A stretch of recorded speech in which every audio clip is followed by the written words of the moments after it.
മുഖ്യമന്ത്രിയുടെ ദുരിതാശ്വാസ നിധിയിലേക്ക് കനത്ത സംഭാവന നൽകിയതിന് പുറമെ വയനാട്ടിലെ ഉരുൾപൊട്ടലിൽ തകർന്ന സ്കൂൾ കെട്ടിടം മുഴുവനായി നിർമ്മിച്ചു നൽകാമെന്നാണ് മലയാളത്തിന്റെ പ്രിയ നടനായ മോഹൻലാൽ പറയുന്നത്. ലഫ്റ്റനന്റ് കേണൽ കൂടിയായ മോഹൻലാൽ കെട്ടിടം നിർമ്മിക്കാനുള്ള മുഴുവൻ തുകയും കൈമാറാമെന്ന് ട്രസ്റ്റ് മുഖേന അറിയിച്ചിട്ടുണ്ട്.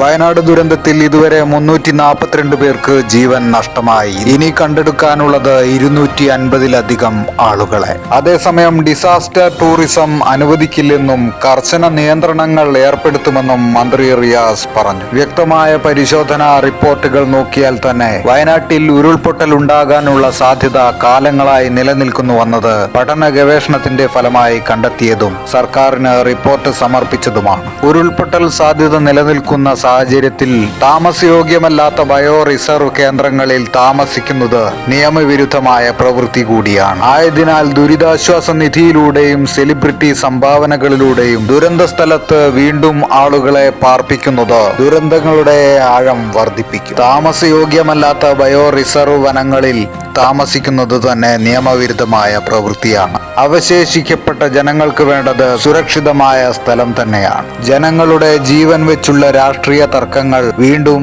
അപകടങ്ങൾക്ക് വഴിയൊരുക്കും. അതേസമയം മുഖ്യമന്ത്രിയുടെ ദുരിതാശ്വാസ നിധിക്കെതിരെ അപവാദ പ്രചരണങ്ങൾ നടത്തിയവർക്കെതിരെ കേസെടുത്തു. കോഴിക്കോട് ഏകരൂരിലെ കക്കയം ടൗണിൽ കക്കയം ടൗൺ മുതൽ ഡാം വരെയുള്ള ഭാഗങ്ങളിൽ ശക്തമായ മഴയെ തുടർന്ന് കല്ലും മണ്ണും പതിക്കുന്നത് കൊണ്ട് ഗതാഗതം താൽക്കാലികമായി നിർത്തിവച്ചിരിക്കുകയാണ്.